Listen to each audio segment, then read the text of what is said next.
everyone. Welcome to the Play Choices podcast, a podcast you hear. I'm your host, V. Welcome. Today we are doing another Choices chat. As a reminder, the Choices chats are not kept to one book, so we may bring up spoilers for any book in the Choices app. If that does make you uncomfortable, feel free to join us on another episode where the format is a bit more focused. Now, we do have a guest for this episode. I would like the guests to, introduce themselves.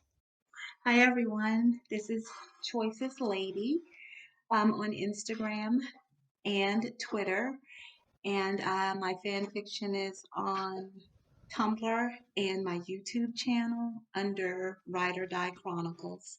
I do want to talk about your fan fiction because I think it's absolutely fantastic and I'm obsessed with it. But I do have some just kind of starter questions. I just want to get to know more about you. So, how long Okay, have you been playing Choices? I started playing Choices January 2019. Okay.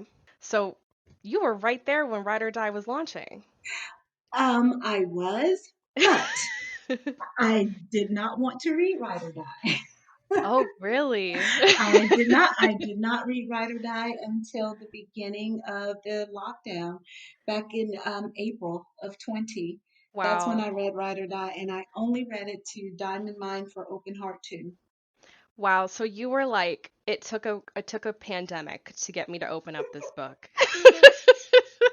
You It were like, did. damn, everyone's out here making like the whipped coffee, baking bread. You're like, no, I'm gonna crack open Ride or Die 'cause I've been waiting on this one.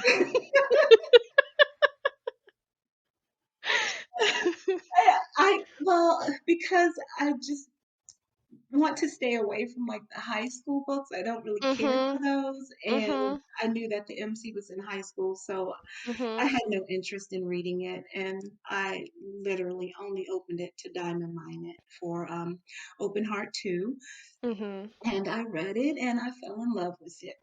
Fell in love with it. Obsessed with it. Ah. This is a safe space. This is really a safe space for all Ride or Die lovers because we have been wronged over and over again by Yes. Pixelberry in regards to this book. Right after I read it, like that ending, I started searching everywhere trying to find out whether or not it was going to be a book two.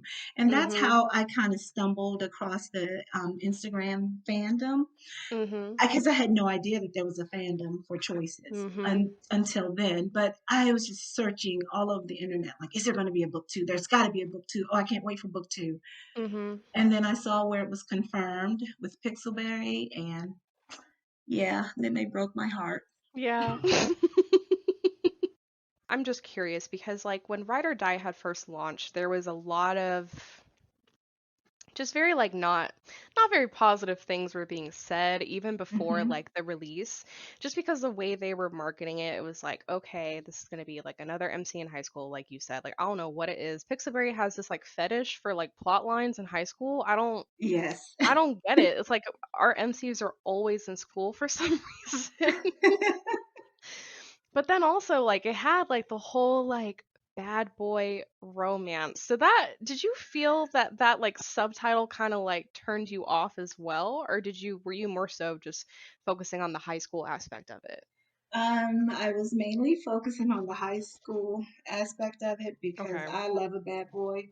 Oh. Yeah, to the core. If there's a bad boy in the room, I'm going to seek him out. I will find him.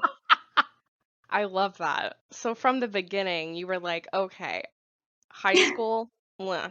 But the bad boy thing, that's kind of your Yes. foot in the door. You're like, I Hmm. really hope that he's a real bad boy. And it Yes. seems like now, I guess since you said that you're into bad boys, was it the type of like bad boy story you were expecting? It wasn't.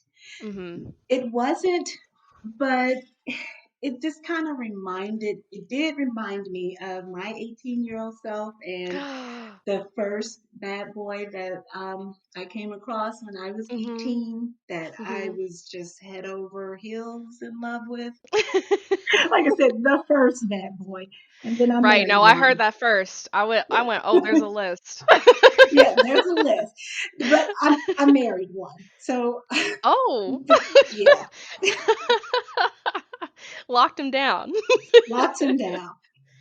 Right, so you kind of are living your own like ride or die fan fiction fantasy right now. Yes. Oh, I love Yes. that for you. I love that. That allows me to live so vicariously through you. Yeah, there's a lot of stuff in my fan fiction that I have Logan say that has literally been said by my husband. Oh So my God, I yeah, love that. I have a lot to pull from. Right. Well, that must be why your fan fiction is so damn good. Because you have like these fictional characters to base like the characterization around, but you probably also like you said, like pull from your real life conversations and dialogue you've had to kind of build those stories. Yes, How does let me ask you, because I can't remember if you said it on or off recording, but you did say that you kind of like let the people in your life know that you're making these fan fictions. I did. Yes. How does your like husband feel about, I guess, one, you kind of pulling inspiration from him, and then two, like your love of Ride or Die and specifically Logan? Well, I can say he did buy me the spark plug Mm-hmm. keychain So because cute. I was sad about just having my moments being sad about Pixelberry canceling the book. Yeah. So that he bought that as a way to kind of make me feel better. He's not necessarily jealous of it because he always says, you know, I'm not tripping off no cartoon dude. I mean that's his line. But he does have his limits. So he will say things like, "Oh, you're not editing today," or "You're not writing today. You know, Oh, you're going to put that away for today." It's oh. like, okay, whatever." He's like, these next 24 hours, no mention of it, please. Yes, He's like, I've given you your time or space. I need my time and space. exactly. But he has not. He read the very first chapter, which was chapter. No, he read chapter 3 Okay. of Ride or Die Ever After. That's the first chapter of my fan fiction that he's ever read. Mm-hmm. And that I kind of had to like say, okay, well, if you read this, and I will put it away for the rest of the night, and I won't look at it. But Right. and that's and that's why he read it. So he read it before I even released it, and I mean, he gave me good feedback on it, and a couple of things to change. But he was like, "Yeah, this is the first and last one. It was good. You write well, but no, not for me." Yeah. No, well, that's sweet that he read it and like gave you like genuine feedback. That's really Yeah. sweet. Sometimes I'm like I think about, because like I'm single right now and I'm like, oh Lord, I'm just like, my whoever my future partner is, like I'm gonna have to entertain whatever thing they like. And so it's nice that he, gives you your space to enjoy that.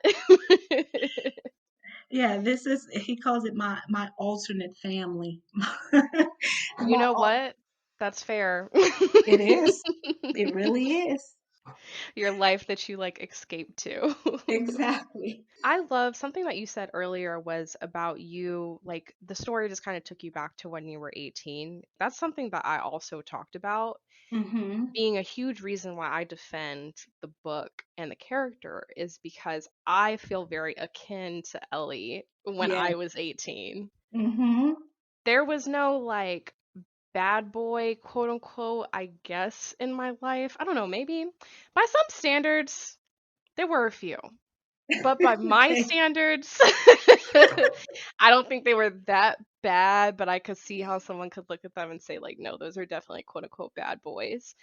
But I just like, I get very like passionate in terms of defending not necessarily the book, because I can see how some people may not enjoy that type of content, but more Right. so defending the character. Mhm. Because I think sometimes you go online, you try to have a discussion, and some of the people were like, "Oh, Ellie's so stupid," and I'm like, "Y'all," because I'm like, I did some of that shit when I was 18 now. Mhm. Yeah. And was it stupid? I mean, yes, but it's also It understandably stupid. Like, in hindsight, it is really stupid. But at yeah, the time, I mean, we've all done things when we were young, and even the young people now are doing things that they will think back on and be like, "Oh, that was really stupid."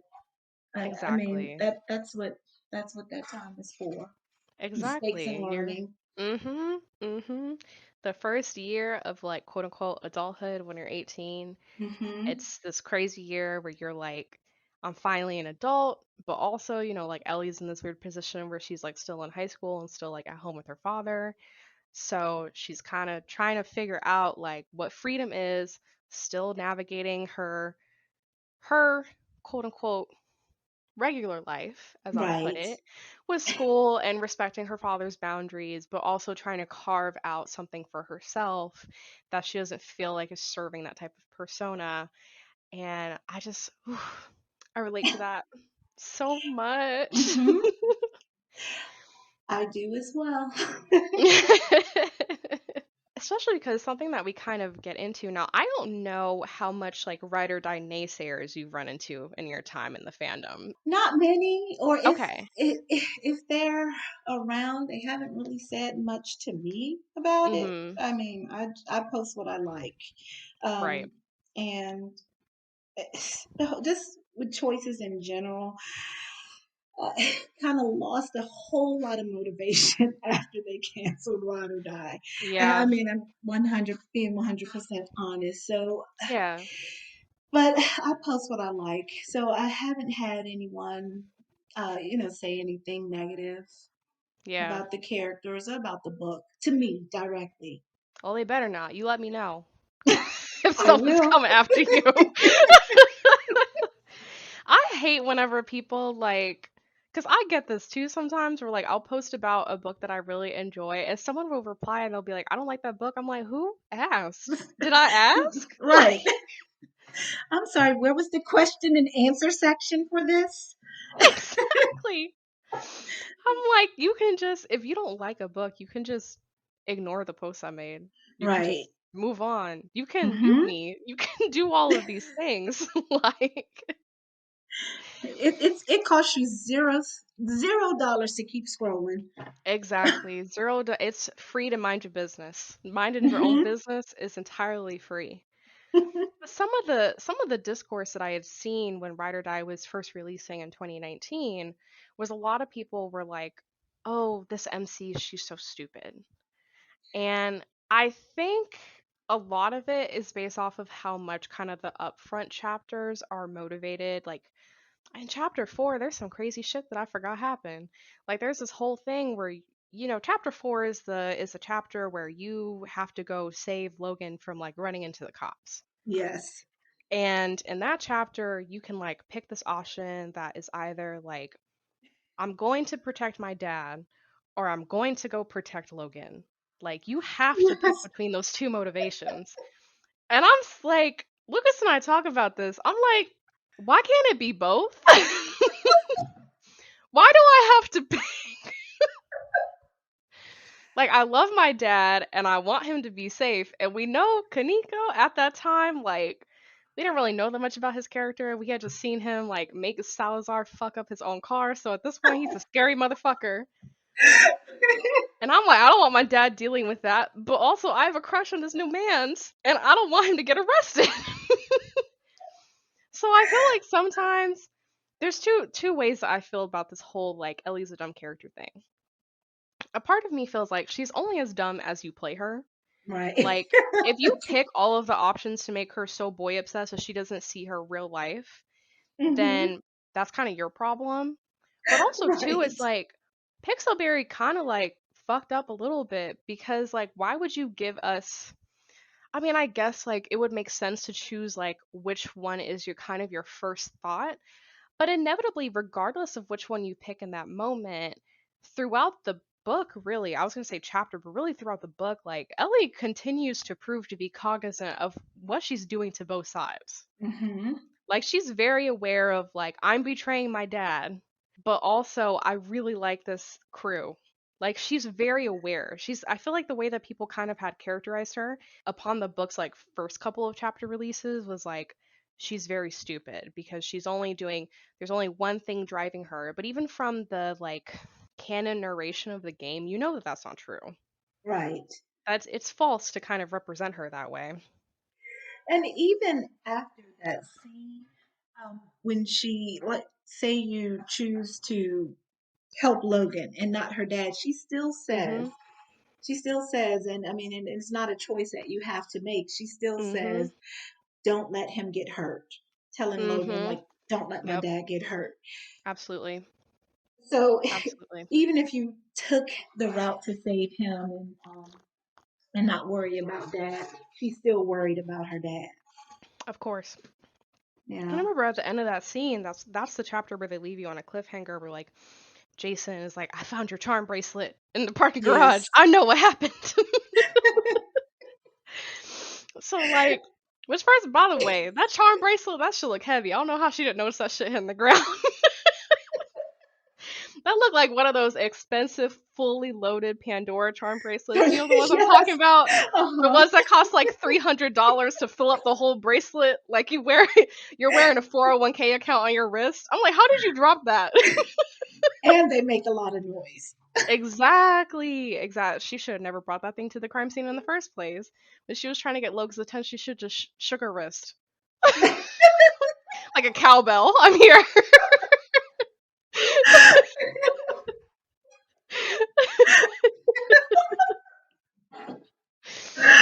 she she could have done Like, you know, when you're that. if you have like a pet, you can put like a collar on them and you always know what room they're in. That's what I feel like Ellie's like. She's just walking through the garage and they're like, "Oh, Ellie's here." Because I'm sure it was good and quiet. Yeah. Shake your wrist over here. But even in that scene where they're having dinner with Jason, like she kind of thinks to herself, because you know, Jason's wife, Megan, the fact that I know her name at this point is ridiculous. But his wife, like, looks at her and is like, "Well, how do you feel about going to Langston?" And you know, she can either say something really like fake positive, like, "Oh, it's gonna be great, can't wait to start my life," yada yada yada, or she can Hmm. say something that's like kind of pessimistic, that's like, "I'm kind of afraid I'm gonna fuck it up." Yeah. And after that kind of interaction, she's like, how am I here? Like, she was like, a couple days ago, I was in this man's car speeding away from my dad's cop car Uh-huh. and his whole troop of cops. And now I'm sitting here having dinner with the same men that I ran away from, talking about college. Like, I would say, I think she's quietly horrified at herself. A little I would bit. Like, agree with that. yeah. Yeah. So I don't really believe in this generalization of like Ellie is this really dumb character. Like, I don't see that for her at all. Right. No. No. Not maybe not making the best choices, but definitely Mhm. not dumb. I don't get that at all. I think you could characterize her as has enough information. Well, let me take that back. Does she have enough information? Not really. No, she No, does not not at the have enough beginning. information. She does not have enough information. There's a lot of shit that gets revealed later on in the book. Mhm. But I will say for the information that she does have at the present time, she has enough to make a better decision than the one she's making. Mhm. But every decision I feel like she makes is a calculated risk. Right. Like, she's always aware this could go sideways. Now, does she know how sideways it actually goes? No. None No, of us because she has did. no idea. Yeah. But she's always aware of, like, to me, truly stupid people are the people who don't even take the time to think about the consequences. Right. And I think Ellie does, and I think she spends a lot of time kind of like quietly reflecting on them. Yeah, I In can fact, see the more that that. I play the book, the more that I'm like, I hope she goes to therapy after this. Because I just feel like she has a lot of stuff she needs to work out. Like, I feel like she needs someone to kind of talk to about what happened to her. I did not put that in my fan fiction, but So I remember like reading the first couple of chapters of your fan fiction. She was having nightmares. I went, you know what? That's probably realistic for like what happened to her, because she yeah, went through some real life or death situations. the situation that I think would have horrified me the most in that situation was having kidnapped someone. Oh, and I Mm-hmm. know that's not chapter 4. Sorry, I Oh, kind this of is. moved on, but Mm-hmm. having kidnapped someone without my knowledge, Yes. like what the hell? I think that's something I would want to decide for myself if I want to kidnap a Exactly. person Exactly. to be killed. There's the kidnapping. Hmm. There's the Kaneko suiciding in front of us. Oh God, yeah, I forgot about that. Yeah. There's the whole bursting through a highway and rolling onto your school's parking lot. Mhm. Which the fact that the next week she wasn't in the hospital was crazy to me. Like the fact that she got up, And I said, "Damn, graduated that the next day. she didn't even get any sleep. Like she literally was like, "Oh, I have cuts and bruises. Let me go ahead and put on my gown." Like, Yeah, that's and then also too in the whole casino scene, depending on what choices you make, you can literally watch Jason kill somebody in front of you. yes, and then get locked in the vault to die yourself. To die with the gas. There's a lot of really traumatic things that she went through, which it's like I almost kind of forgot about it. I think because normally whenever I replay Ride or Die, I kind of just tend to focus on the first couple of chapters because after that it gets real depressing. Like it gets Hmm. sad real fast.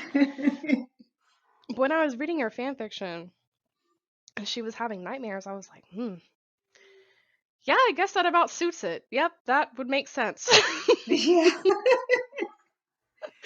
It there was a never lot. occurred to me. There was a lot for her to have nightmares Yeah.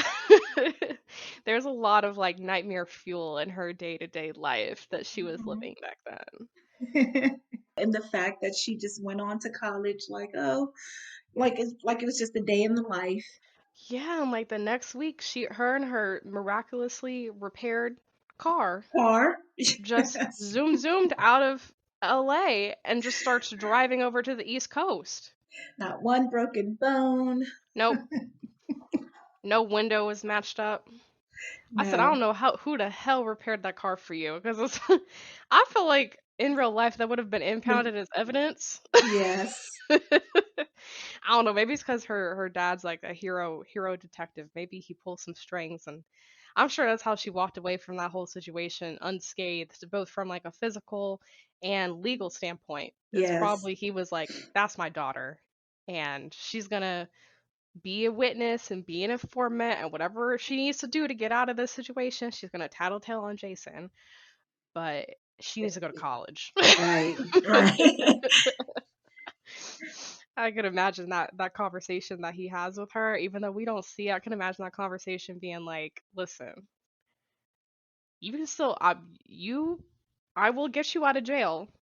I will get you out of having to serve time, but you still got to go to Langston after all of this. Don't think you can do a senior skip year. Don't do that."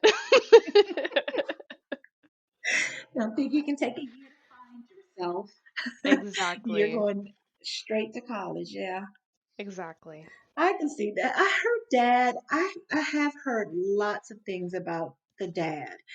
And I felt that he was a pretty good father. I mean, he was Mhm. way too overprotective. I mean, that whole not driving thing, that's Uh-huh. insane. Mhm. But for the most part, I mean, I thought he was a pretty good dad. He didn't do anything that I don't think any other dad would do. Like, he wasn't over the Uh-huh. top about just making sure that she kind of stayed on the path of going to college and just living a certain way. Yeah. And the only thing that was over the top was, like I said, the whole driving thing. And I wonder if mom died in a car accident. I wish they had given that background because it would have made so much more sense as to Mhm. why.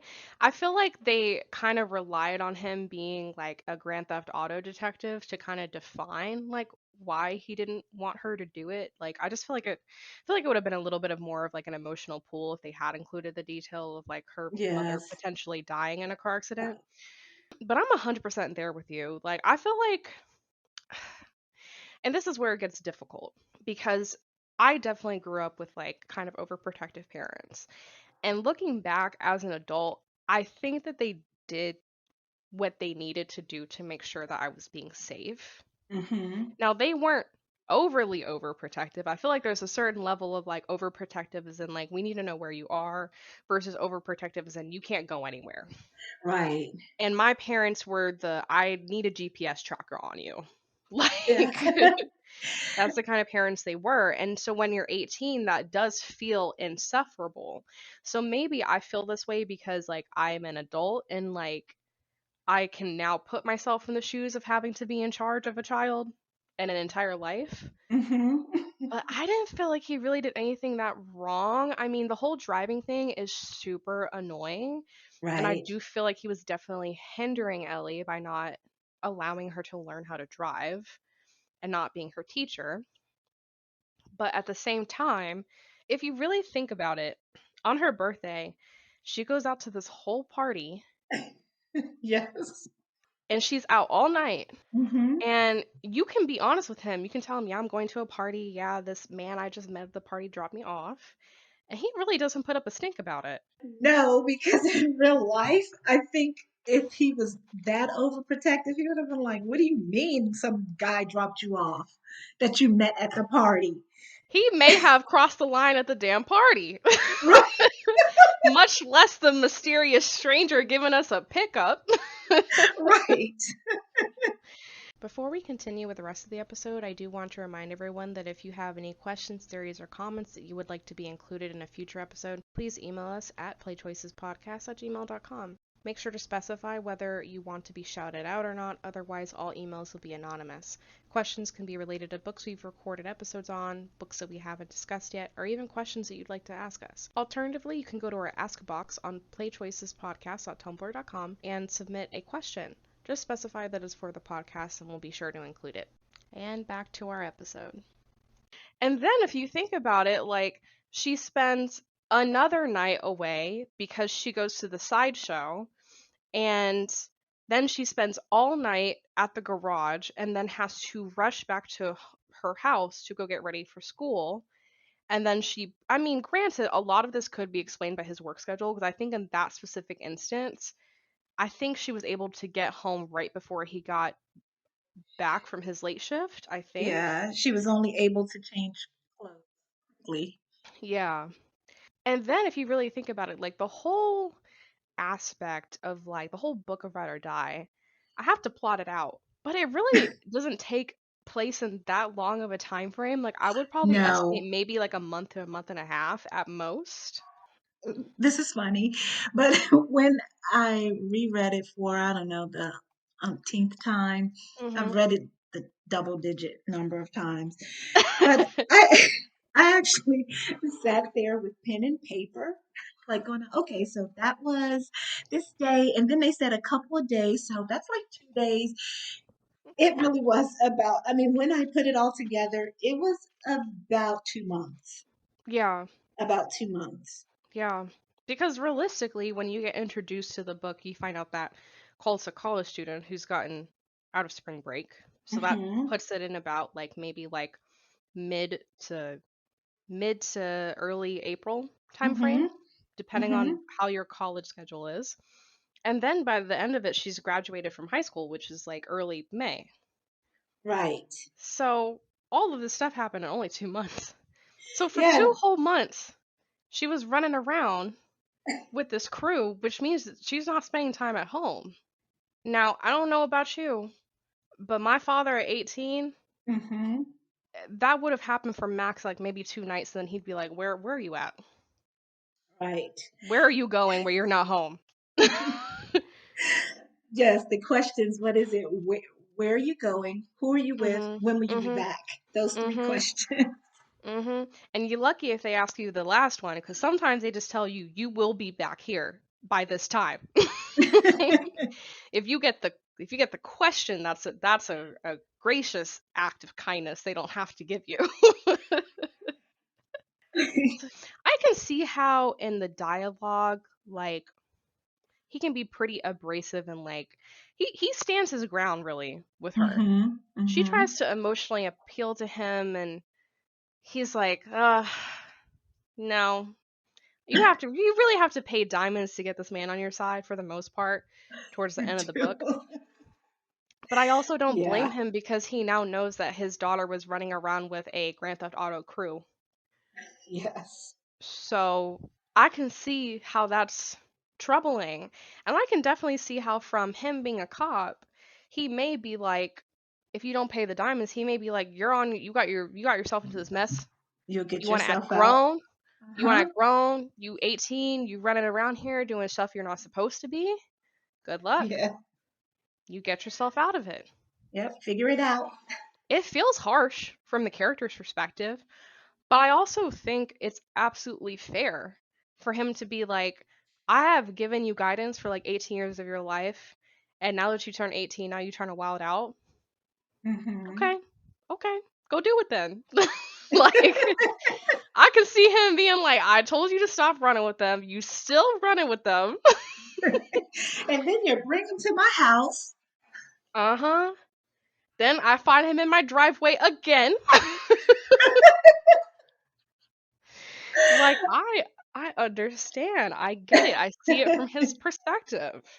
Maybe that's a sign of me getting old. I don't know, but I really do see it from his perspective of being like, damn, she was just like, my little angel. And she turned 18 and met this boy and she's still in cars. Yeah.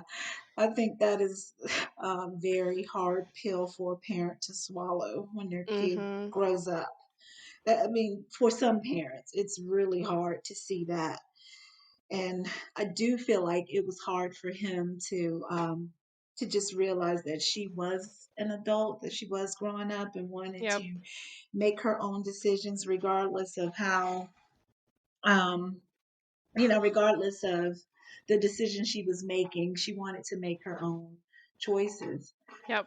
And yeah, it's hard letting go of some of that power Mhm. as a parent. Mhm. Exactly. I think he was, like you said, I think it's very difficult because it's like, how do you react as a parent when like your A plus valedictorian student starts stealing cars Yeah. and like helping a group of criminals steal cars? Like, how do you? Because it's one thing if you're like, my teenage daughter is sneaking out and meeting boys. It's like, okay, so are so many other teenage daughters. But how are you gonna be the Grand Theft Auto detective when your own daughter is doing Grand Theft Grand Theft Auto? Auto. Exactly. Like, Yeah.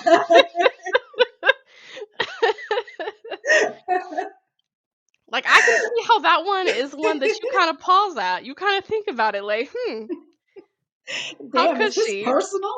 Right, exactly. You're like, you did the one thing that you knew would just break me in half.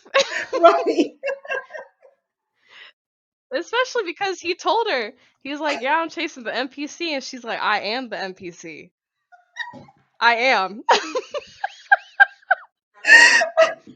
You know what type of like evil like Batman origin story that is? Yeah. Like, it's so dark. It's so dark, and I understand how I can see how he may like from the main character's perspective and maybe some of the audience perspective have been too harsh, but I also see how I think sometimes responding and like the quote unquote emotionally intelligent response, I think that takes time. I don't think Hmm. that that is something that like everyone has hardwired programmed into them to always say the right thing. Like, I think he could have gotten there with some time saying, oh, okay, I can see now how maybe the way that I have acted over the past couple years, the way that I have tried to guide you may have felt stifling. I think that's something you have to think about later. That's one of Yeah. those things you say, oh, I wish I had said. Yeah.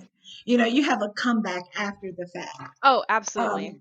Yeah, I can't imagine in the heat of an argument or the heat of him trying to get her to do what he Mhm. wants her to do that he is Mhm. thinking along those lines. He's just A thinking, hundred you're going to percent. stop right now. You're A going to give hundred me your percent. phone. You're not leaving the house. Mhm. That's something that you think about like 3 years later, where you're like, I wish I had taken the time to explain to her that like Mm-hmm. I only want the best for her and I only want her to do great things and I only want her to be safe, and everything that she was doing was making me feel like none of those things were going to happen. Right. And I'm sure that's a real life situation. You just see red. How could Yeah. you not? Oh, How I could you think, not? yeah, you would you would see red, and the fact that she left the house just so easily. He didn't tell her to Mhm. leave. She Nope. left. She left on her own. It was Mhm. almost like this is my chance. Oh yeah. She was like, I've been waiting. I've been I waiting was on this waiting for one. this. Yes. He was like, hold on, you packed your bags a little bit too quickly. Hold on. Nobody said anything about leaving. What are you talking about? Because it's crazy because, right, she's the one getting in trouble. And then Uh-huh. she gives him an ultimatum. He's like, whoa, whoa, whoa. He's like, excuse me. Yeah, like, I didn't put you out. You put yourself out. Mm-hmm. That's the crazy thing, is that he really like never kicked her out. She came back on her own. She walked out being like, I'm an adult, I can do whatever I want. And then when she faced adult consequences, walked Uh-huh. back into his house being like, Yes. Daddy, please help me. Daddy, please. Daddy, please. I'm gonna go to jail. Everybody, I love this man. This man who flipped you off and telling you he only needs 5 minutes to get out. Like this man who, and in that scene, Logan made me cringe so hard. I said, "Why are you cussing this man out? I'm trying to ask for help. You're not helping. Like you are not helping my case. Like just please just sit there and be quiet, Logan."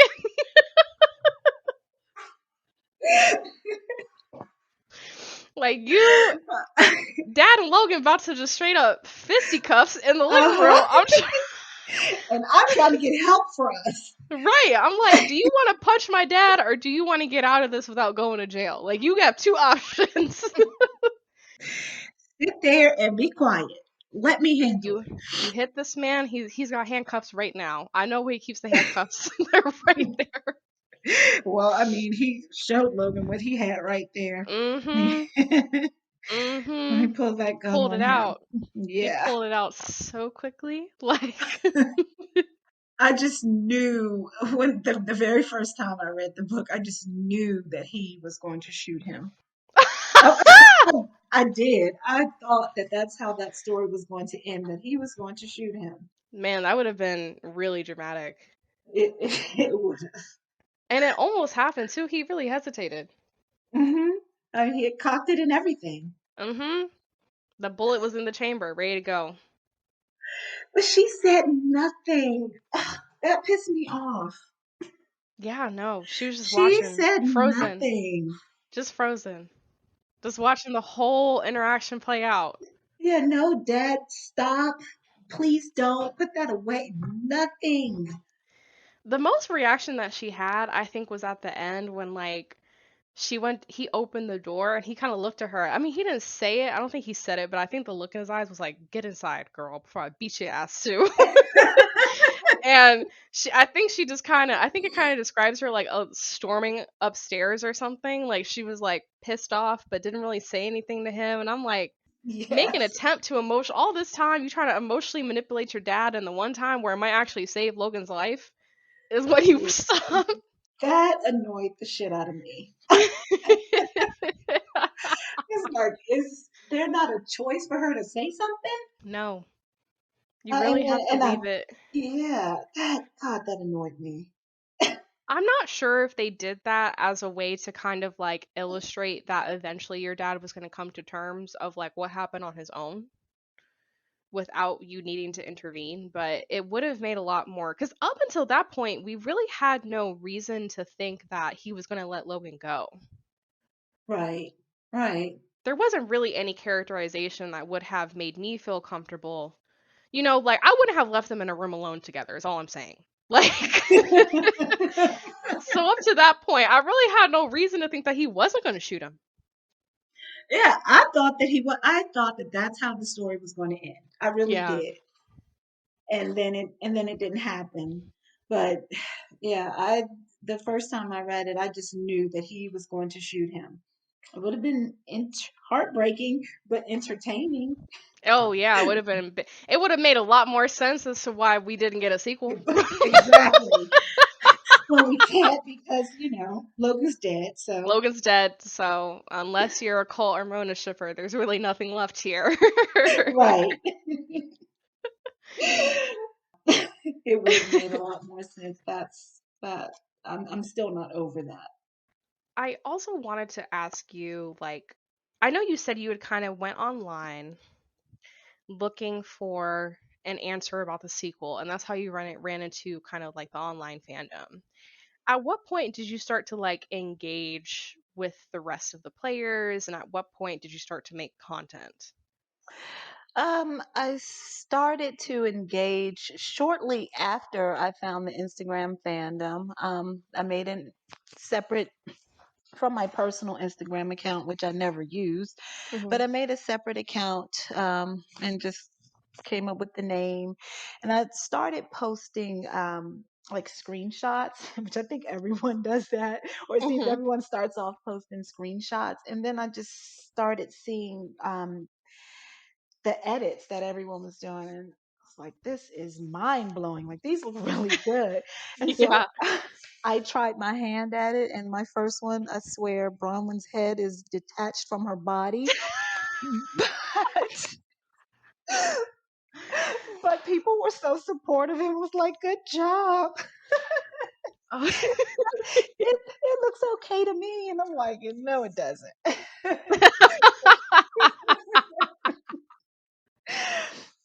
But so like right away, I would say about I think that was June of last year, like toward the end of June when I Okay. joined the fandom.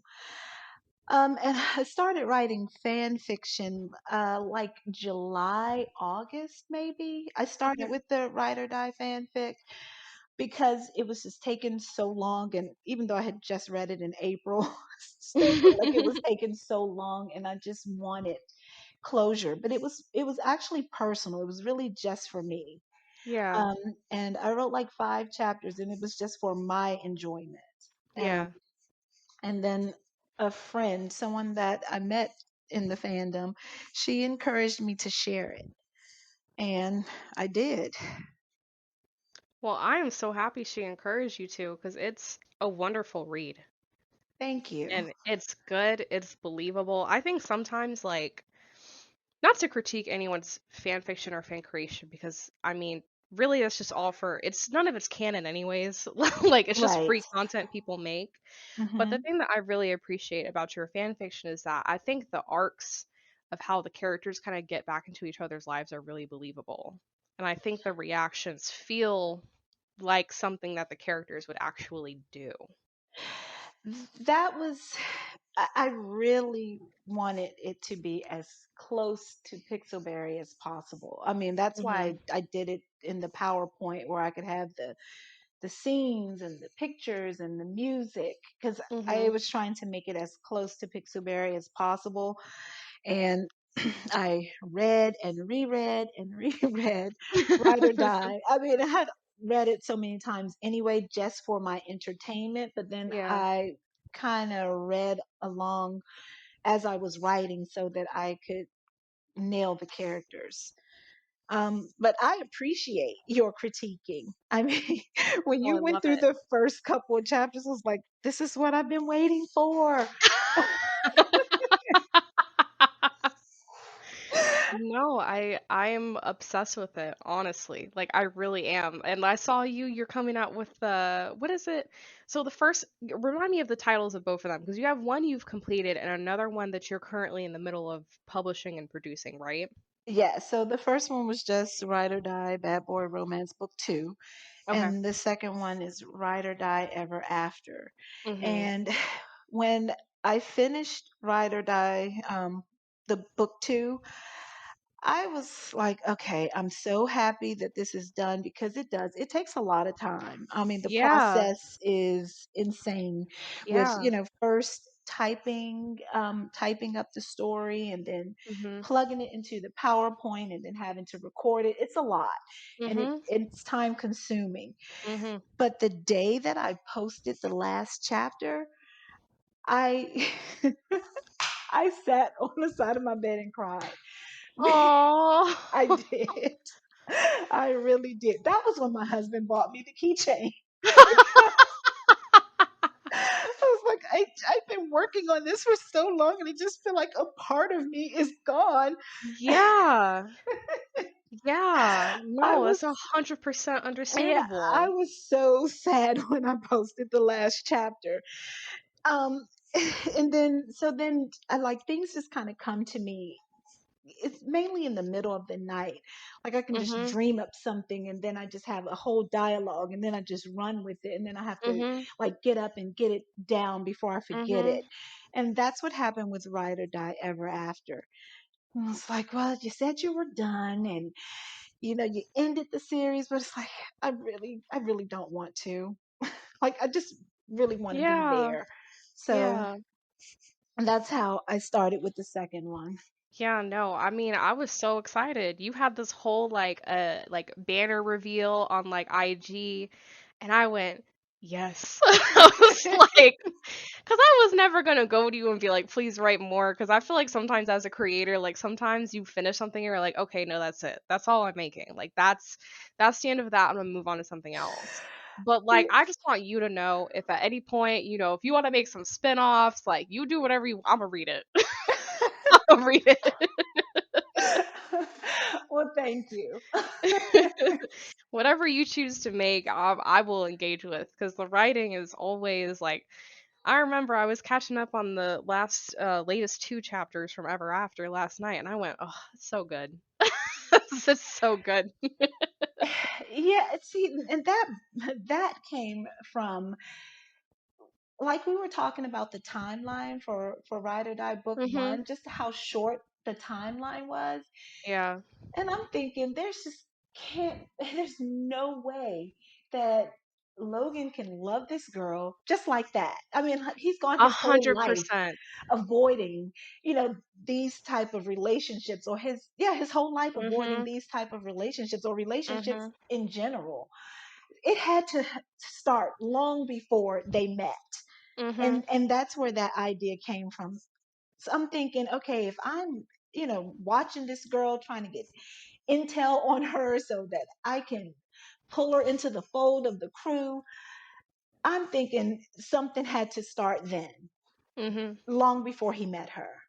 Yeah, because really, I mean, I think it's easy to kind of go through the first two chapters of where, you bump into him at school, you see him at the party and the sideshow. I think it's easy to kind of be like, okay, maybe most of that wasn't genuine, maybe. But I think once you get to the scene where she gets to meet his crew Mm-hmm. and they go in the car, he starts opening up to her. I'm like, for that to have been fake, Yeah.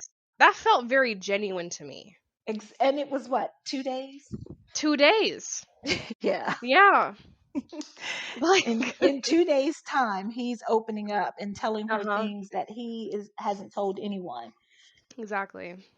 And at that point, there was nothing that she had done to make him want to do that. Yeah. Yeah, I agree. I mean, up to that point, she had been your kind of stereotypical good girl. Oh, Mm-hmm. I'm afraid I'm a little bit thrilled by like the car chases we've been through. The sideshow was nice, but other than that, like it was very like casual surface level kind of conversation Mm-hmm. up until they Mm-hmm. had gotten in that car together when he had Yeah. offered to show her how to drive. Like that was Yeah. kind of the first substance-filled conversation they had. And so for him to kind of open up to her that quickly, I mean, there were some people when they were reading the book, they're like, "Oh, it was obvious he was playing her." I was like, "Obvious to not I." Yeah, it wasn't obvious to me. It was not obvious to me either because he gave a little too much of himself too quickly. Mhm. But that's my Mhm. favorite part of that book, of the entire book. That Yeah. conversation in the car. Oh, it's a great scene. It's it's a heart-wrenching scene. It It's is. one where I'm like, wow. I think to be honest, at a certain point, it's almost like Ellie almost becomes the least likable person in the book at a certain point. Because it's like, like Logan's opening up, like you have some conversations with Colt where he opens up, you can have some conversation with Mona, and Mhm. Kaniko's opening up about like fatherhood, and Ellie is like, I'm here because I was bored. Like it's like these are people who have been through some shit. You know what I mean? Right. And Ellie's like, I was bored. This is And their he was hot. life. Yeah. This is their life, and I just want the thrills. Yeah, Thanks for the exactly. thrills. Okay, before we get on with the rest of the chapter, let me interrupt with some plugs. So you can leave us a voice message at anchor.fm/play-choices-podcast/message. It could show up in a future episode. You can also directly support this podcast at anchor.fm/play-choices-podcast/support. If we haven't convinced you yet, listen to this amazing, amazing commercial that Lucas and I put together for you. It In takes the me arms hours. of an angel. It takes me, no, keep singing. It takes me I hours to record. No, keep doing it. Here It takes me are hours to record and edit this podcast. wherever you And are. with your donation I believe of that $1 a your month heart will could save V from go smashing her fucking head into a on. wall. Why does the heart Thank you so much. And back to our episode. I think the part though where she annoyed me the most was the casino scene. Oh my god, because It it's was after you realize if you had just left it like, alone, Ellie. like, go home, Roger. It's Yes. like, that's what that reminded me of. Like Like the this adults have it under control, control, please. yeah. Yeah, like trying to tell them they're going too far, ma'am. As Eh, if you haven't been going far this whole time. yeah, but that's what Mona told her. Yeah, you're the one who's going too far. You're seeing things in us that's just not there. It's not Oh, I there. love that line from Mona. I mean, honestly, just make that the best line in the whole book because it really is. And Mhm. that's why Lucas and I were talking about, we were talking about chapter 4. Lucas was like, oh, well, Ellie's really only using her to get a thrill. And I said, well, do you think that she's aware of that? Because I don't think she was. Mhm. I think she genuinely thought like, "Oh no, I'm out here having fun. Like I really like him." I don't think she interprets herself as using the crew for a thrill until Right. that dialogue option with Mona comes up and Mona is like, "This is the consequence of playing with people like us." Mhm. Like it's not all fun and games. It's not happy all the time. Like this shit can go south like immediately. And look at what just happened. Right. Yeah. All because you thought we were going too far. Mhm. Because you thought you were going to come in and save the crew and save the day. And like Mona said, you thought you were going to come in and get the bad boy. And that's not how life works. No, not at all. Not at all. The chances of you changing him um are a lot slimmer than him changing you. Mm hmm. Mm hmm. And Yeah. that's exactly what ended up happening. I mean, unfortunately, Logan, canonically, outside of, what we wish may have happened, probably does go on to live his life the way Mhm. that he Been was. doing it. Yeah. Yeah. It was, very short-filled romance of him falling in love with somebody who he wished things could have been different. Ellie wishes things could have been different, but ultimately ends up being exactly, what you think it would be. Right. Mhm. Yeah. Oh, so Even though sad. even though we want more. Even though we want more, we crave more. We want better for them, but we know that canonically it probably ends that way. Yeah, I mean, because again, he's lived his whole life like that. Yeah. I don't think it would change just like that. Yeah, I agree. So the last question I have for you before I know we've been talking about your fan fiction kind of here and there, but I had prepared like a list of questions for you. The last question that I wanted to ask, just because this is interesting insight for me, is like, how did you hear about the podcast?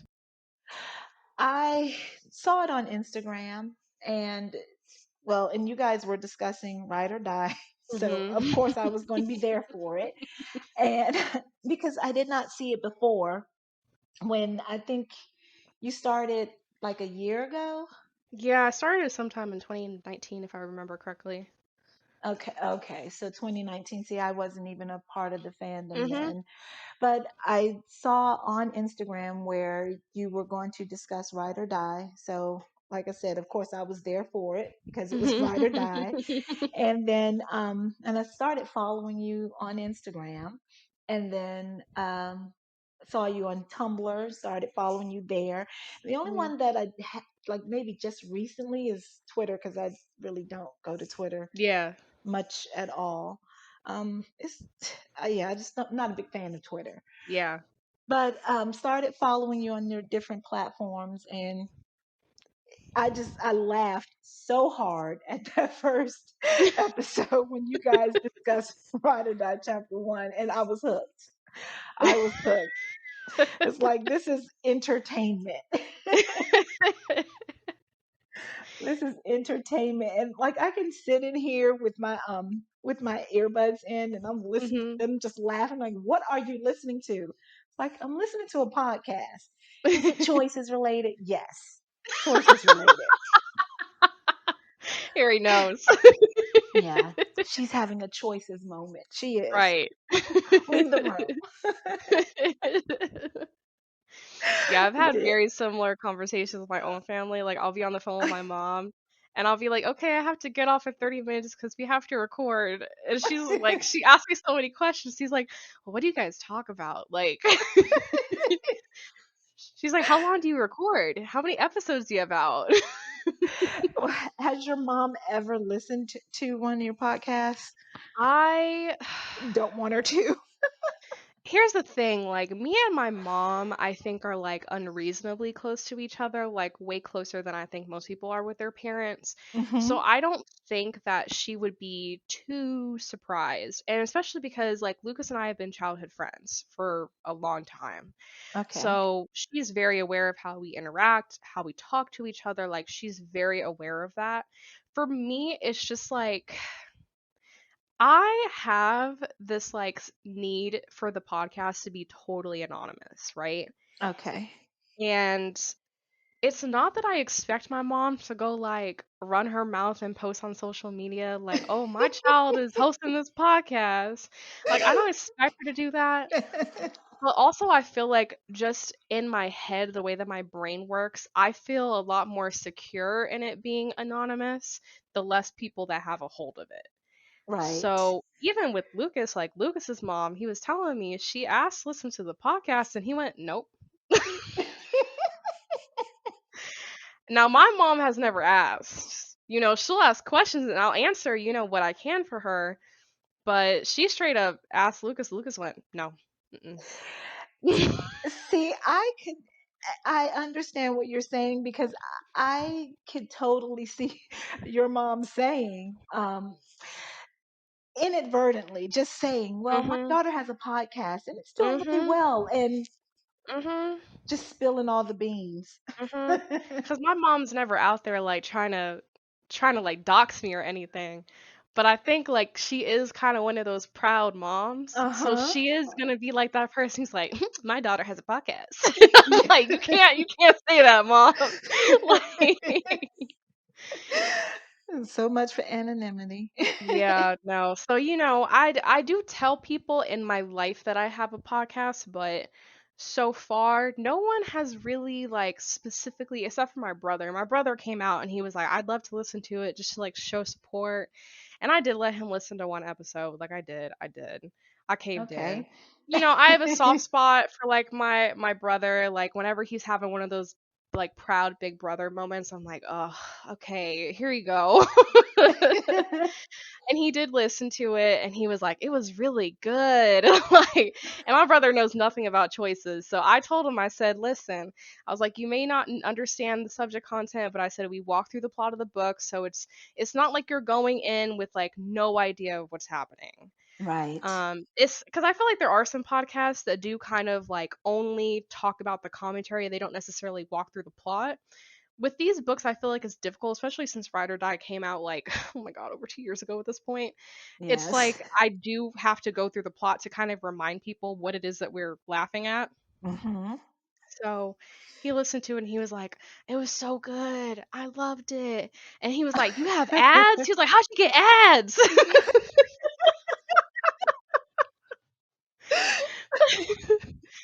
But my brother's really the only person who's like come out and said like I want to listen to it. Everyone else is kind of like they'll ask questions. They'll be like, "How many listeners do you get? And how many followers do you have? And how often do you publish and stuff like that?" But pretty much like everyone's just kind of like been content with me just telling them like very vague details and not Right. necessarily revealing like what exact book, quote unquote, we're talking about are exactly what the name of the podcast is, which I really do appreciate because it is just kind of like a safe space for me. Like I can come online, I can post what I post, I can interact with listeners, and I have a really fantastic time interacting with everybody. Like I Mm-hmm. love like like you said, like Twitter, not my forte. Like No.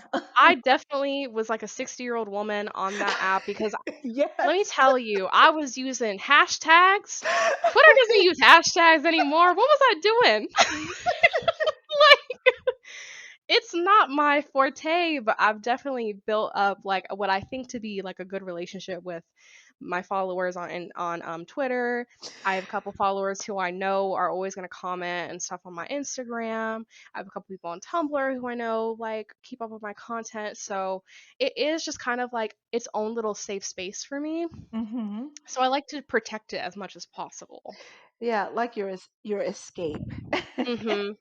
Exactly. Like you This is have where I go for your my happy alternate place. family. Mm-hmm.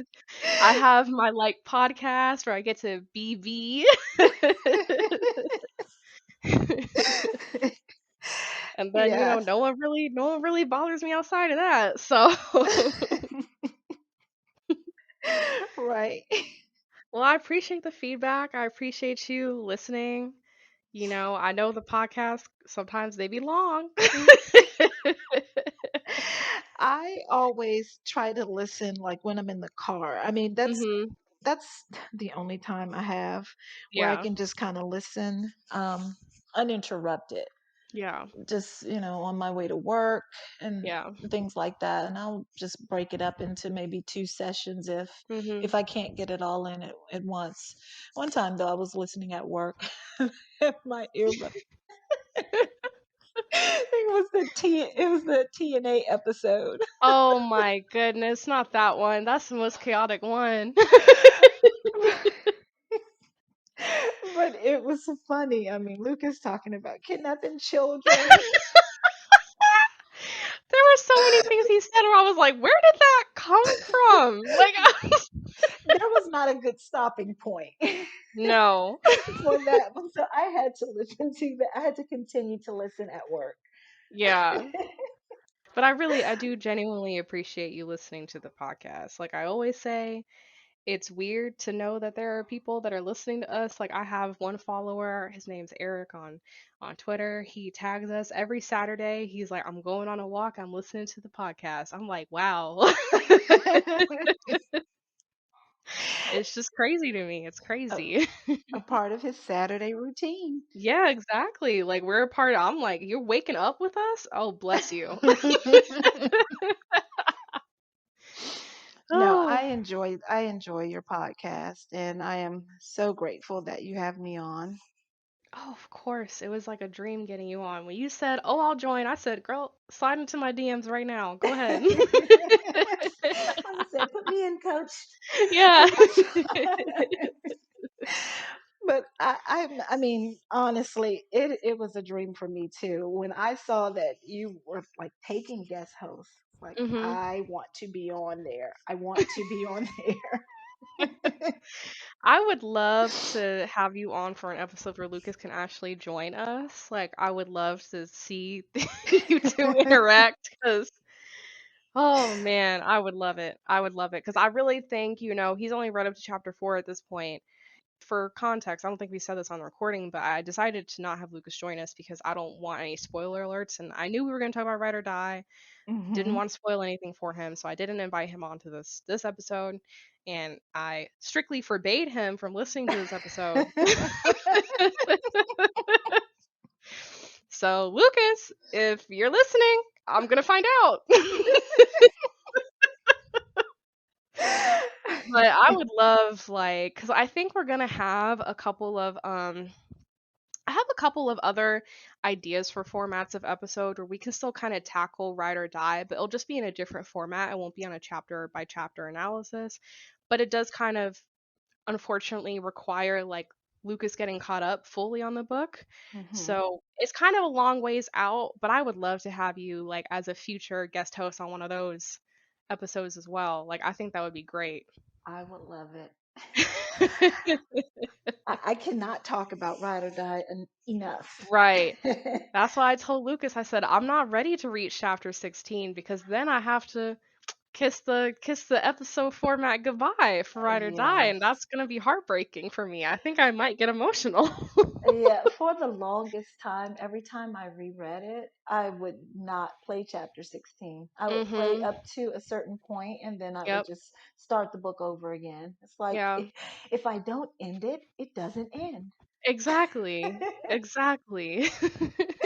I don't end it, then it just doesn't end. That ending Exactly. doesn't exist. Exactly. 100%. Obsessed. I'm a ride or die for ride or Oh, die. absolutely. That's the greatest thing I've heard. So, thank you so much. I did have some questions about your fan fiction, and also I want to go ahead and replug. I know she plugged earlier. I want to go ahead and replug. You have a YouTube, Tumblr, and Twitter called Ride-Or-Die Chronicles, and Ride-Or-Die is hyphenated if they're looking it up. Yes, And then your personal account is Choices. Is it Choices dot? I think it's Choices.Lady it on is. Yes. Instagram. Mhm. So if you're looking for content, you can find it on IG, you can find it on YouTube, you can find it on Tumblr. My personal favorite is watching on YouTube. And I will Mhm. say I can rant and rave about this fan fiction all day. I love it. I'm obsessed with it. It's amazing. It's not just a written fan fiction, which written fan fiction is good. I'm not trying to put it down. But what she does is she literally takes it. You have the whole background that Pixelberry makes. You have the music playing, and it's laid out very similar to the Choices app. So it really does feel like a recreation of what a Ride or Die sequel could have been. Like it has all the visual and audio components that you need to feel like Mhm. you're opening up another book in the app. So I think it's amazing. Thank you. Please go check it out. In fact, I would say it's required reading. You are all being assigned homework. Go read it. If you're someone who feels wronged by the events of Ride or Die, like trust me, it will heal all of your aches, all of your wounds. Not another commercial. If you have been wronged by the cancellation of Ride or Die, Please call 1-800 Chronicles.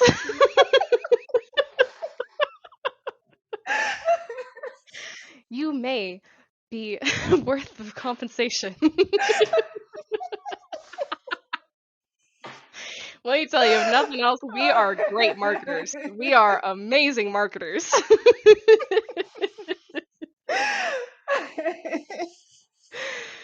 Oh my goodness. Oh, I've been laughing so hard my face hurts. Okay.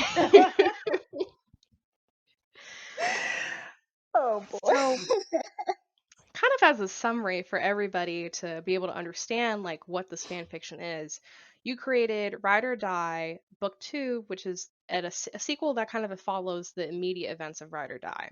Mm-hmm. And right now, you are in the middle of putting out a sequel called Ride-or-Die Ever After, which acts like a sequel, but is also kind of a prequel. It's not as complicated as I'm making it sound, I promise. Like, it makes sense once you open up chapter one of Ever After, you're like, I see where she's going with this. But it really is, like, just such an amazing work. I'm a huge fan of it.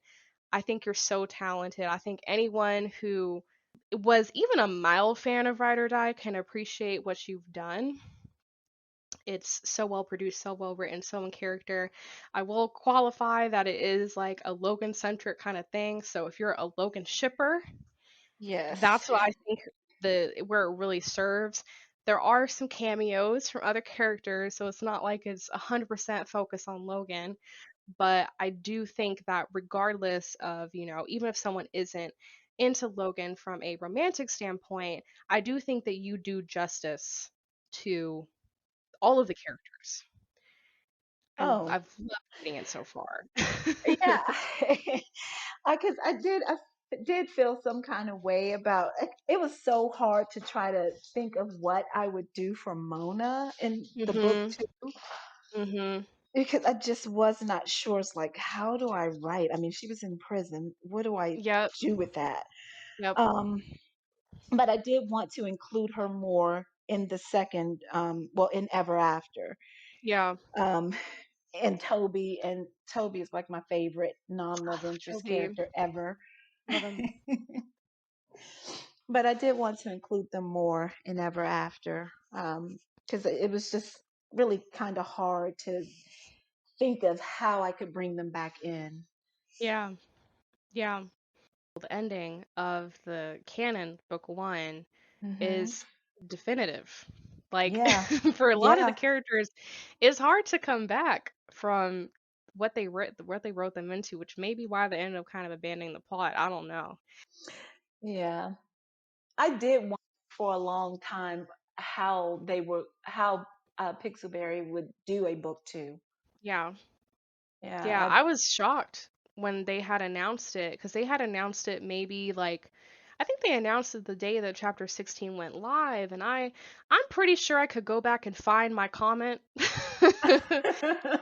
But I said something where I was like, I'm really excited, but also really confused as to how they're Yeah. going to do this.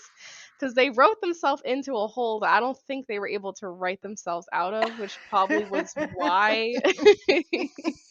So yeah, no, I mean the fact that you took on the challenge that even Pixelberry wasn't about to do is really applaudable, I think. Like Pixelberry was like, I'm not gonna touch that with a 10-foot stick. We're leaving that one alone. I mean, they did though, like with her graduation when Rhea called her Mhm. and she answered the phone, Logan, like that without even looking at the phone, she just answered, Logan, and Rhea's like, what? No. He's like, yeah, girl, we're graduating. What are you doing? Where are Right. you? Why are you still in bed? Well, I flipped my car last night. Uh-huh. But I just feel like, I don't know, that to me did not seem like closure. I mean, Yeah. now at the end of the book, after she drives off and into the white space, Mhm. that did seem like closure, but it's just there was still a longing there. The fact that she would answer Mhm. the phone like that. Yeah. She definitely has like a yearning to kind Mm-hmm. of go back. And I think it's one of those like, here's the thing. I think there are some people, like, I think you can kind of divide the people who are upset by the book ending into Mm-hmm. kind of multiple categories. You can kind of divide people into the I always need a happy ending camp, and they Mm-hmm. don't like sad endings, which I'm not that person. I love a good sad ending. Like I love it. If I feel like it fits the story, I'm fine with it. And then Right. you can have people who are just simply disappointed that there's not a sequel, which is me. Like, I'm like, I understand. I'm like, listen, I get it. There's a lot of situations in life where you don't get closure. And you always think about the one who got away. Like, I get that that's probably a real concept for a lot of people. But I'm like, damn it, you promised me a sequel. And, like, I was waiting around. I've been waiting around since March of 2019, waiting for a sequel. I think if they had never said that they were going to do a sequel, people would have been upset maybe initially, but then they would have Mm-hmm. gotten over it a lot quicker, a lot Right. sooner. But 100%. the fact that you just kind of strung people along, it's in the works. It's in the works. It's a Exactly. They long strung ways out people for along. 2 years. Yes. Yes. Yes. That was the deal breaker. The Mm-hmm. fact that you just kind of drew it out for 2 years. Absolutely. I'm 100% there with you. I think because here's the thing, I think I commented, I was like, man, I think I said something along the lines of like, I love this book and I hope there's a book too, but like the way that they wrote it, it felt like an ending.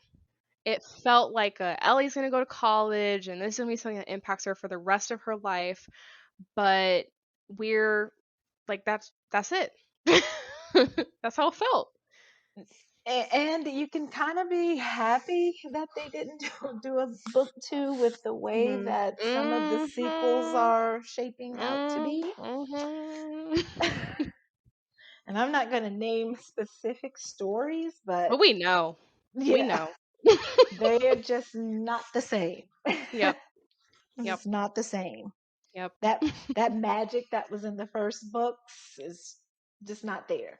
Yeah. So I am glad that they ended it instead of ruined Yeah. it. For sure.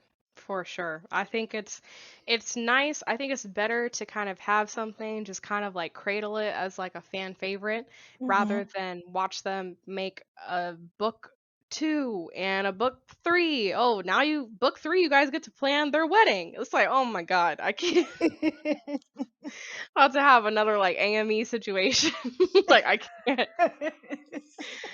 Ugh.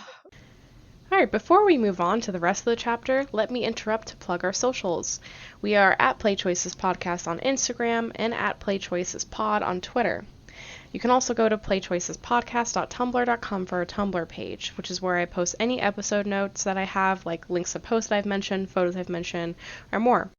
We're also available for listening on all major platforms, so if you're listening on Apple Podcasts, please rate, review, and subscribe.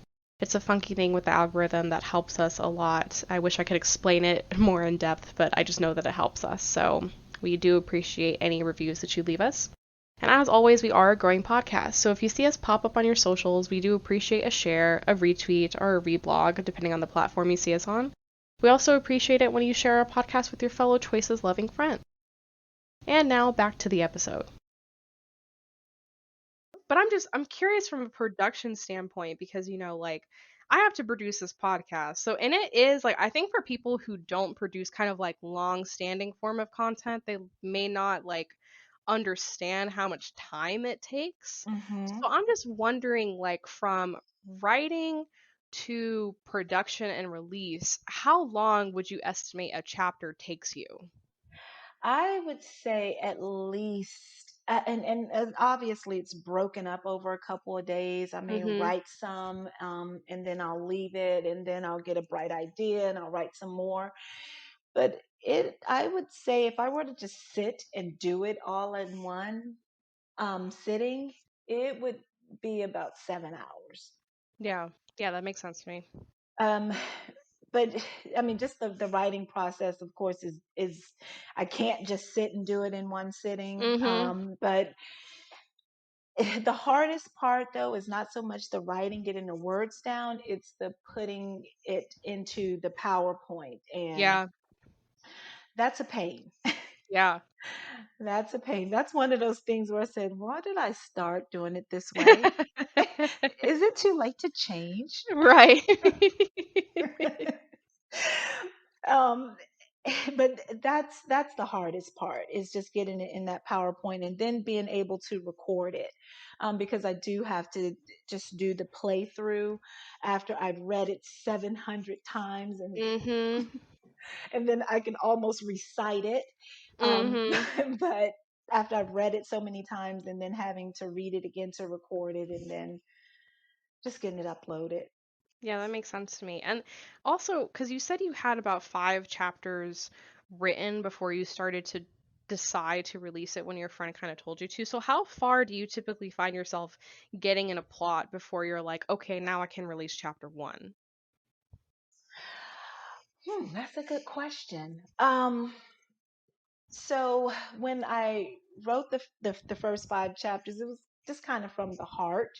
Their reunion. There was really not a process to releasing that because it was already done.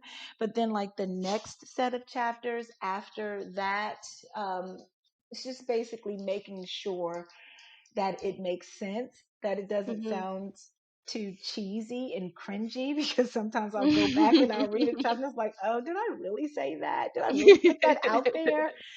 Um, so I would say the process to decide whether or not I'm going to release it, that takes significantly less time than actually doing the whole chapter Okay, at once. gotcha. So we're gonna get into content kind of stuff. So I'm not sure if you want us to get into these type of questions. I feel like they kind of can be spoiler alerts for the fan fiction, and some listeners who may tune into this episode may not have the opportunity to listen in. So is that something you're comfortable with us getting into? Questions about the content specifically? Oh, yes, I'm comfortable. Okay. And if you don't want spoilers, go read the damn thing already. You should have been left. You should have been binged it by now. You should have left in the first 10 minutes when she first plugged it, okay? So, some of the questions I have is in book 2, we hmm see Logan and Bronwyn kind of get into some seedy activities. mm. Did you struggle with that decision? Were you like, "Oh, of course they're going to," or were you kind of like, "I'm not sure if they should or not?" No, I wanted them to, um, Mhm. because for Logan, especially, again, that's the life he's lived all of his life. Mhm. So there, regardless of how much he loves Bronwyn and how much he's changed, and that yearning, I feel like would still be there. And Yeah. if the opportunity presented itself, I think that he would take it. I think anybody would Mhm. if that's the life that they've lived all along. Mhm. And Bronwyn more so just the thrill of it. I Mhm. wanted that thrill before. I kind of got away from it, but what the hell? I'll try it again. Um, and with that story, I really wanted to take it like I had great aspirations for that. Like I wanted Logan to say, "Well, oh, I'm not going back to Langston. I'm going to stay here and I'm going to do this." But like I said, the time thing, it was like, I Yeah. got to end this. I got to Yeah. end this. That's their last job. They're done. They're Yeah. going back to Langston. But I really wanted him to really struggle with changing his lifestyle. I think it is a realistic struggle because I mean, one, that's what he's done his entire life. And Mhm. certainly it is quicker money than doing a regular job like what Mhm. Logan attempts to do when he comes Right. when he's trying to prove himself to her and saying Right. like, "Listen, I did all of this stuff." And that's got to be tough if you're going from someone who's like making a lot of money stealing these very expensive cars to being like a mechanic. Like Right. that's got to be a huge pay cut. And then the lifestyle, I'm sure he's probably sitting there like, I used to run away from cops. Now I'm getting married to a cop's daughter. Like, Watching the game with the cop's daughter, I mean, with uh-huh. the cop, Mhm. drinking beer with the cop. Mhm. Yeah, yeah, and I really wanted him to struggle with that. And I didn't take it as far as I wanted to because, like I said, I was just kind of like, oh my gosh, my time. I I love this, but my time. Yeah. But that's what I wanted to get across, that it was just a struggle for him to change. Yeah. Yeah, no, that makes sense. And I loved watching the way it played out. I love the way it was written. The other thing that I think is interesting is that in these books, we kind of get to see, I don't know if this is the right word, but I'll use it because I'm struggling to find anything else. We see like this domesticated side of Logan that hmm isn't really like present in the original book. and it's almost like kind of hard to imagine prior to reading it in Mm-hmm. your fan fiction. So I have one, my question is, how much fun was it writing that part of him? And then two, were you kind of nervous to write that at all? I was, because he doesn't have any idea. I mean, based on the first book, on Pixelberry's book, he Mhm. has no idea about family Mhm. and what it is to be a good dad, or Mhm. what it would be to be a good husband. But I did want his and Kaneko's relationship to kind of be like the guide, I guess, Mhm. because it was kind of fatherly, and I don't think he saw it that way in the first book. But then in Yeah. hindsight, when you think about it, like Yeah. it was a very, father son relationship. So I Yeah. wanted that to be like the guide, to how he is with his own children. Yeah. And then Bronwyn's dad, just in book two, he talks about, you know his relationship with Bronwyn's mom, and then he talks about, well, when he's with the new girlfriend, the new Mhm. fiance. So that was kind of like his, um, I guess, his example for what it would be to be a good husband. So Yeah. these are not things that he just knew. He just kind of saw it as he goes along, Yeah. and just kind of picks up from there. Yeah. Because he doesn't, like he said, he didn't really get raised with a family. So, and I would even say the examples that you get from like Kaneko and her dad too aren't like necessarily perfect or complete examples. Because typically, Mhm. whenever people kind of pull from what they think parenthood should be, they recall like the 18 years they spent with their parents. And Mhm. Logan is getting little snippets here and there of that, so he kind of has to like bridge the gap of Yes. how to be a normal dad, even though his only example of fatherhood is the crime boss that he was running with, Right. which is tough. It's not normal. Right. No, not normal at all. Not normal Yeah. at all. So, I mean, that was it's tough to write him in that light. And that's more where my husband comes in, just kind of Mhm. steps into that character, Mhm. because it's not typical Logan. It's Yeah. it's not, the way Logan was portrayed in book one.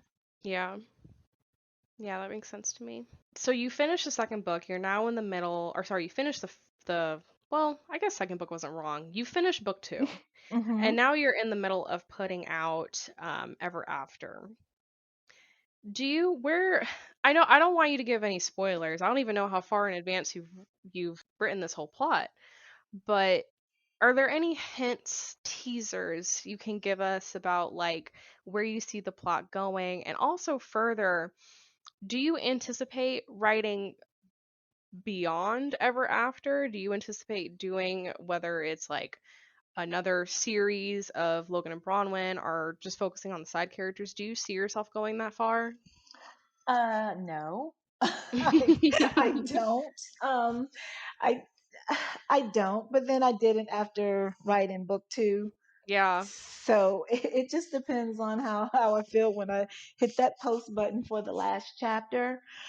Um, and as far as Ever After, the only thing that I can give away without giving away too much is Mhm. that Marta is not who she seems to Ooh. be. Ooh. I love that. Wow, that just made me so excited to read the next chapter. I was already excited. I was already super excited by the premise of what's going to happen. I think in chapter 4, I think is the next one for you to release as of today. Yes. But that's awesome. That's amazing. Now my brain is like swimming with like who she could be. Yeah, because there has to be drama. Of course. Well, of I mean, course. without drama, then it's just a fairy tale. Of course. Of course. And I'm also curious because, a lot of your content is geared towards Ride or Die. Do you have any other books that like even come close to like being Ride or Die level for you? No, no. There's no other book that I know there's no other book that I would want to spend my time writing on. Mhm. The only one that I'm passionate about is Ride or Die. Now there are Yeah. lots of good books that I will read and I will reread, Mhm. but I know I would not spend my time writing on them. Like I Open have heart. lots of, yeah, I have lots of favorites, but Yeah. nothing that I would, yeah, I'm just really passionate about Ride or Yeah. Die. So that's the only one that can get my time and this Yeah. much of my time. Yeah. I'm assuming Open Heart is one of your favorites because I see you reference it every now and then online. The first book, yes, Yeah, it yeah, was. no. The second and third one are rough. We don't acknowledge those ones. Yeah, the first one, I really loved that book. That A Cartesian of Rome, Mhm. that one I liked a lot. Mhm. And these are just some of my favorites. I really like the Royal Romance, Okay. the first one. Yeah, the first one was pretty good. Yeah, Yeah. but again, I wouldn't probably wouldn't write on any of those other Yeah. outside of Ride or Die. Yeah. Yeah, no, I completely understand. Okay, well, those are all of the questions that I had. Is there anything else you wanted to discuss? No, I think that's it. Well, thank you so much for lending me your time, coming on here, talking to me. I really appreciate it. Thank you for having me on. Oh, there is one thing I did want to comment on, Sure. because there were a couple of questions about it, and that was the Renee character. Yeah. Oh, Renee. Yes, Renee. Again, it's just a fairy tale. If there's absolutely no drama, you need Oh, I something agree. in there to kind of break up the monotony. Their relationship Mhm. was kind of going well, and Renee comes in, and she was really into Logan, but he was into her too. Yep. And the thought process behind that was she was more like him than Bronwyn ever could be, Mhm. and that attracted him to her. That's what he was used to. Now, of course, Yeah. all of this is in my head, but Of course. that's what attracted him to her. The fact Yeah. that she was more like him. Um, and again, it was during a time when he was struggling with the change Yep. that he had made in his life. So Yep. that's where that came from, because I know there were some people like, really? Like, why would you do that? I love it though because I think sometimes like just speaking of like ride or die in general, there has to be balance, right? Like Hmm. there's no perfect partner out there that doesn't mess up in some sort of way. That's why I love all of the allies in ride or die because Logan betrays you before he's even officially met you. Hmm. Like, I mean, already gone down that road, already kind of made Yes. that error prior to even meeting your acquaintance in person. Cole ultimately way more driven by this extended metaphor of like fire inside of him. Hmm. And I personally, I'm sure this will come up later on in some of my discussions with Lucas in Ride or Die, but to me, Colt kind of projects what he wants from Bronwyn onto her. Hmm. I And then, agree. yep. And then with Mona, I mean, she's shown time and time again, she is hardened. She is a person who, so I remember they said that, oh yeah, well, we told Mona the truth about kidnapping because we knew she wouldn't care. And she did it. I mean, she's Mhm. kind of, I mean, she's just who she is, and she's unapologetic about it. Mhm. She's very much very super upfront, super. I think she's more honest with the MC than either Logan or Colt about her Hmm. intentions. Hmm. She's very upfront in saying like if it's you or me, I'm picking me. Like and that's what I love about them because like I feel like sometimes, I'll pull from like I'll use a classic like the Royal Romance. Sometimes these are like these all too perfect allies. And it's not Yes. that they don't have flaws, but it's like they're deeply hidden. Like it Hmm. takes a while to get to them. Whereas with Ride or Die, like you see these characters kind of have their own struggles, their own motivations, their own reason for doing things that isn't entirely driven by Ellie. And Ellie is just kind of like a part of their day, Right. but they're not the whole day. It's not the whole event of their life. The other thing that I think is really useful about Renee and the way that you've written that character is that I feel like Renee is kind of a reason as to why Bronwyn and Logan kind of look at each other and go, "We're not doing that shit again." Yes. Because she makes the whole operation go sideways, and that's when Bronwyn goes, "Oh hell." And without things going sideways because of her, that job could have went perfectly and Logan and Bronwyn could have continued doing what they were doing. Exactly. So without that reminder, they probably the story could have gone totally different. Yeah, and it would have. I mean, if had it gone off without any hitches, which that part came in after the fact because originally the job was supposed to go off without a hitch, Mhm. and it would get to the point where Logan did not want to go back to Langston because Yeah. this is my life. Yeah. But yeah, time constraints changed that Yeah. and made me switch it up. But then yeah, after that it's like, yeah, I'm done. I I'm think it's done. totally believable, you know. I think it mirrors kind of the plot of Ride or Die, right? Because like Bronwyn is like, I'm here for the thrill, and then when stuff got bad, she's like, I gotta go. Yeah, I'm out. And that's kind of the same thing that happens. And then with Logan, Logan, I think, has a better handle of how to deal with the situation when it does go south. But I Hmm. think for him, his limit is Bronwyn in danger? And that's exactly what happened. Yes. So he's Y- like, okay, that's the one thing I'm not willing to risk is her being in danger. exactly. And that's exactly how that was written. Mhm. The fact that she was in danger, and then of course he always feels like it's because of him, because Mhm. she wouldn't be there if it wasn't for Mhm. him. And then he wasn't able to help her, and that Mhm. part, just that I think that was the deciding factor for him, is that he wasn't Yeah. able to help her immediately. He wasn't able to help her. Oh, that part made my heart race. I was Yeah. reading that. I was like, oh hell, he better get back in there.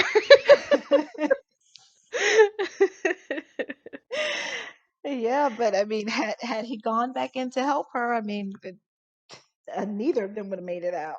Mhm, exactly. And I think that's what is so like that's what I love about that part of the conflict is that like his way of remedying a situation is how quickly can I fix it, and he couldn't fix it.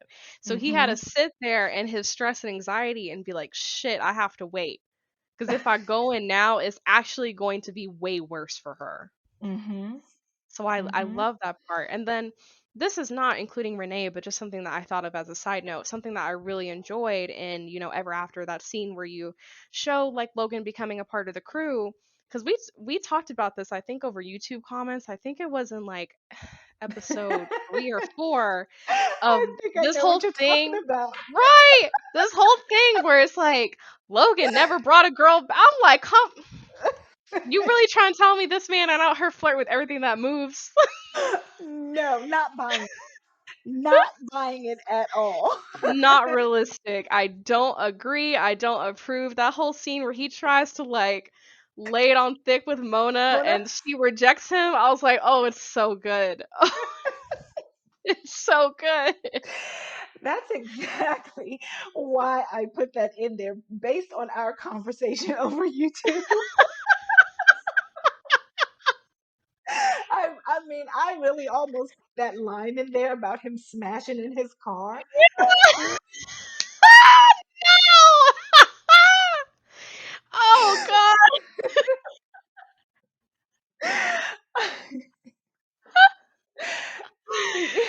Oh my god. I would have cried if I saw that written into it. I really started to put that in. Just like, no, let's be a little bit more subtle, but I started to put that in there.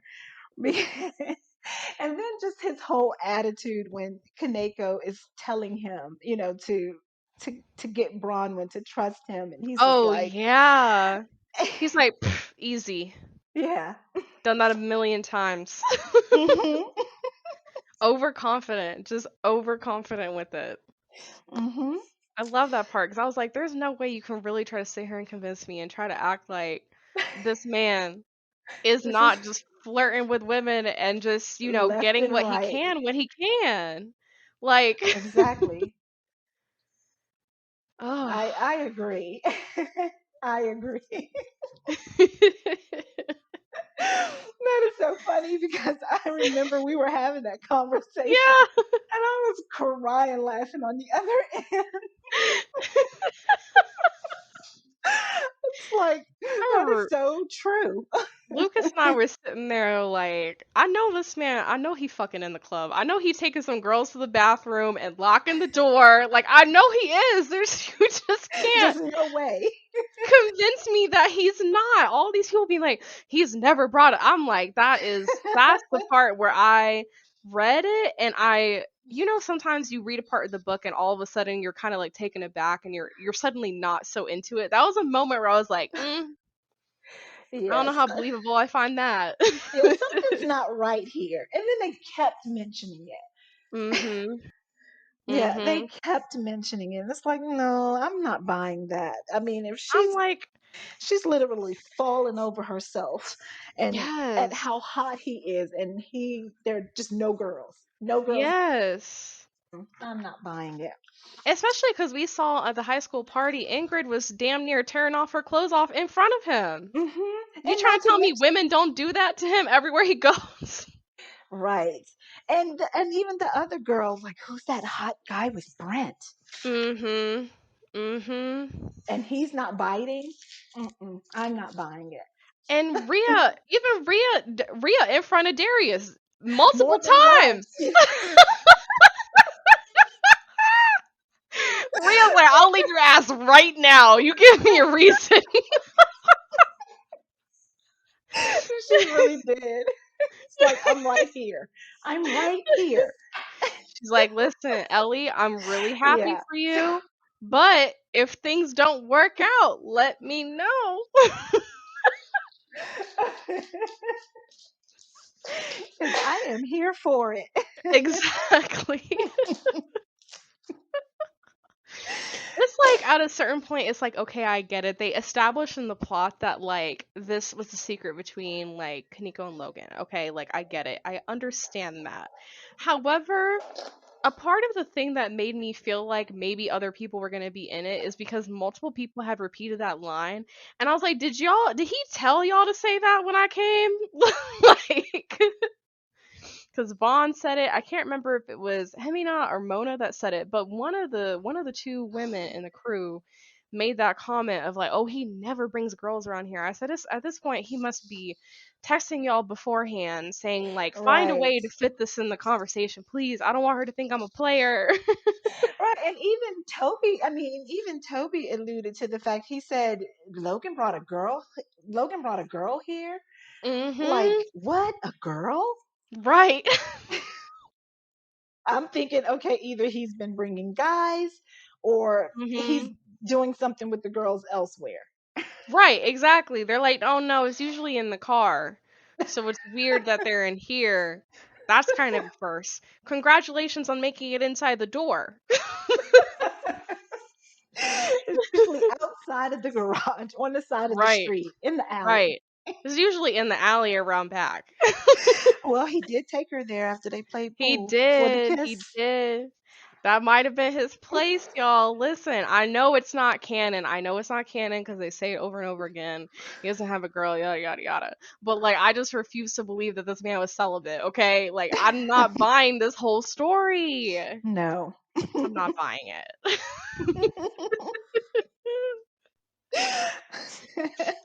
Oh, well, thank you so much for joining. I will remind everybody your Instagram handle is choices.lady on Instagram. And then I was going to say if you want to, but you need to go look at her fan fiction. So it's Ride or Die with hyphens in between Ride or Die Chronicles on YouTube, Tumblr, and Twitter. And you also have them on your IGTV, right? Yes. Okay. So you have 4 different ways to access this content. I don't want to hear anybody saying after this episode, I haven't read it yet, because you have to. That's a prerequisite.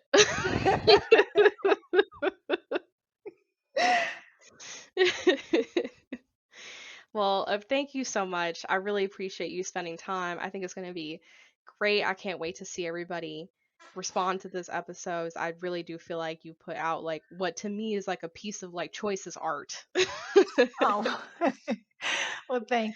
It's been a great time. I swear, my face hurts.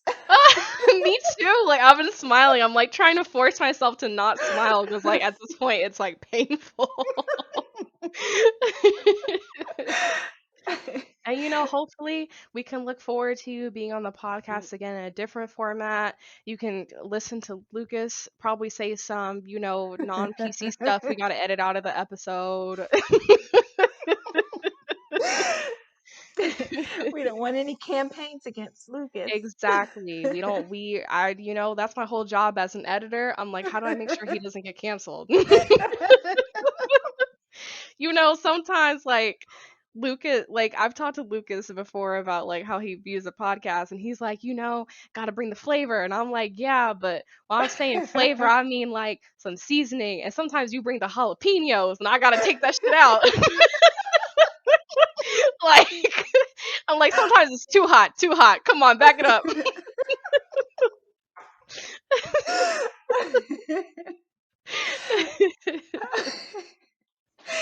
he's Oh. he's very colorful. Let's just Oh, say that. yes.